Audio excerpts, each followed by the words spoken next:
洛洛说电影带你走进电影的世界。和和和秋荣离婚了，房子孩子都归秋荣。和和净身出户，只落下一条狗。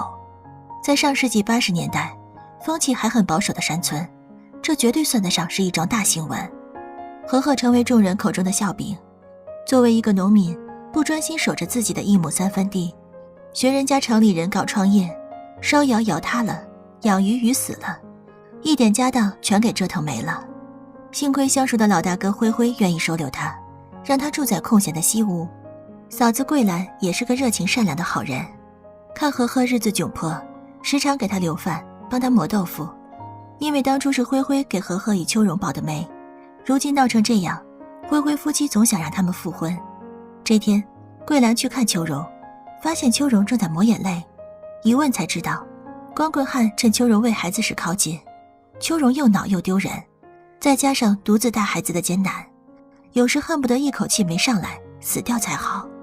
做人难，做女人难，做一个寡妇更难。桂兰趁机劝他和和和复婚，秋荣表示，除非和和保证不再瞎折腾，否则一切免谈。可和和这边却是一心想做出个样子，证明自己不是个浪荡鬼、败家子。他决定外出闯荡，临行前拜托灰灰帮忙多照顾照顾秋荣孤儿寡母。灰灰爽快答应。转眼间到了霜降，秋荣家没有牛，灰灰赶去帮忙。秋荣儿子手脚糊蹬，咯咯的笑声让人心酥肠软。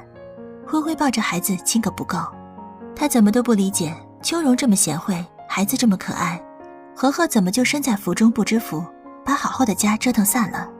总有他后悔的一天。灰灰将秋荣儿子带回家养几天，因为桂兰不会生，灰灰一直膝下无子，人前都矮一截。桂兰提出领养一个，灰灰拒绝了，只说你有娃娃的命，娘娘会显灵的。桂兰问他，你又去娘娘庙烧香了？灰灰抽着烟袋，理直气壮道，给你赎罪嘛。我有什么罪？不会生娃就有罪，世上不会生娃的多了。不会生娃倒有功了。你去吧，让那娘娘保佑你自己生个娃去。一段时间后，和和坐着朋友排场的拖拉机回来了。他见识过外面广阔的世界，更加坚定了要继续折腾。和和决定养蚕，想让灰灰入伙。灰灰想也不想地拒绝了。他不信和和能赚钱，更不相信和和所说的外面世界，什么改革开放、自由经济。且就算外面的世界真如和和所说，世上的事情看起来容易，做起来难。城市人做得成，不代表山里人也行。桂兰反问，咱们又不缺胳膊少腿，人家行，咱为什么不行？灰灰见桂兰处处为和和说话，恼怒道，你是和和媳妇还是我媳妇？桂兰生气地走开。第二天，她将自己存的80多块私房钱借给和和，支持他创业，还给了他一块自己珍藏的布料，让他给秋荣缓和关系。桂兰一心希望两人复婚，和和美美。自己和灰灰相处也是努力往好奔。大吉那天，桂兰和灰灰说好一起去买点彩色的窗户纸，好好装点下灰秃秃的家。要出发了，灰灰却说窗户纸能用就行，花那冤枉钱干啥？而且老夫老妻相跟着去赶集让人笑话。正好和和要去赶集，他就将桂兰托付给对方。桂兰生气，故意说了句，走啊兄弟，咱俩私跟着丢不了你的人。随着桂兰对外面世界了解的越多，和灰灰的矛盾就越大。为了保护牙齿，桂兰每早都用盐水漱口，灰灰却觉得人吃五谷杂粮又没吃那些脏东西，不必搞这些时髦玩意儿。要是自己牙掉光了，那就镶金牙，到时金口玉言，排场得很。除此之外，桂兰爱干净，灰灰身上的泥结了好几层。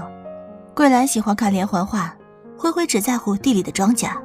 忙完自己家，就去给秋荣帮忙。整日里和秋荣待在一起的时间比桂兰还多。桂兰倒不在意，每天都到山上帮和和养蚕，动静闹得很大。正值农闲时节，村里人无事干，就传起了闲话。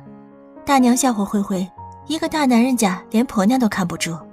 灰灰脆弱的大男子心一下就受不了了。当晚俩人就吵了起来。第二天，桂兰没有上山去帮和和赶鸟，也就是在这天，乌鸦攻击了残林，和和的所有心血都前功尽弃，他像失了魂般坐在地上，整个人恍恍惚惚，饭也不吃，话也不说。夜里望着秋荣给他送来的一篮子鸡蛋，和和抱着腿愁夜出生。他回家去找秋荣，答应好好过日子，但他还是不甘心这辈子就这样，希望秋荣能答应他在农闲时继续拼一把。秋荣一听这话，当下便认定和和回来就是为了骗他的钱再去折腾，简直坏透了。他再也不想理他。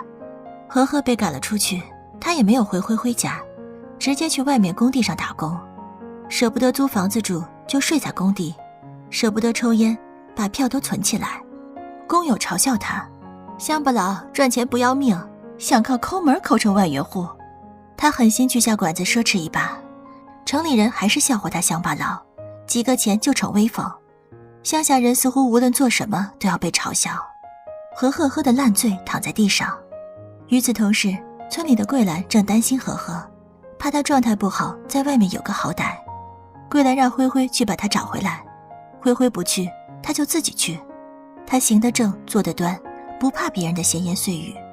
灰灰将门一关，就是不肯让桂兰去。两人在争执中，和和回来了。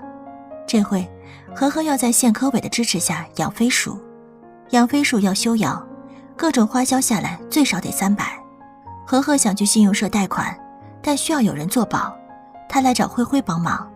灰灰一直不喜欢他瞎折腾，自然不肯，说什么你能成功吗？300-400不是小钱，你跑了就跑了，我怎么办？一旁的桂兰听不下去，都是朋友，何必把话说得这么难听？桂兰要给和和当保人，和和当即便搬出了灰灰家。最后县科委出面，让和和贷到了款。和和的飞鼠事业热热闹闹地搞起来，灰灰和桂兰却彻底闹翻了。导火索正是桂兰借给和和的那80块私房钱。桂兰觉得既然是自己的私房钱，便有权做主，无需交代。灰灰却觉得钱都是他挣来的，桂兰根本没有钱，更别提什么私房钱。知道桂兰把钱借给和和后，灰灰当即就对桂兰动起手来，把家也砸了个精光。这动静闹得全村皆知，没人在意桂兰被家暴，都怪桂兰不会生。灰灰真可怜，老实半辈子，到了还落了顶绿帽子戴。灰灰和桂兰开始冷战，灰灰再也不愿到人多的地方去，整天泡在那几亩地里，观察谁家的麦子都没有他家的长势好，这使得他得到了很大的安慰和满足。秋荣态度谦恭地听他指教，他洋洋得意道，不管和和怎么折腾，到头来也得来我的面前认输，我敢把话说死。而桂兰仿佛和众人置气一般，还是频频上山去找和和。和和问他，灰灰哥一个人的日子怎么过？桂兰回答，叫他也尝尝没人伺候的滋味，老婆又不是他裤腰带上的烟袋，想磕就磕，想摔就摔。和和低头自责，都怪我不好。你不好什么了？你也是天底下最没出息的汉子。你为什么要走？是你做了什么丑事儿？是我做了什么丑事儿？你这一走，不是倒给说是非的落下话瓣了。和和劝桂兰和灰灰和好，否则就再也不要来找他。桂兰愤愤离开。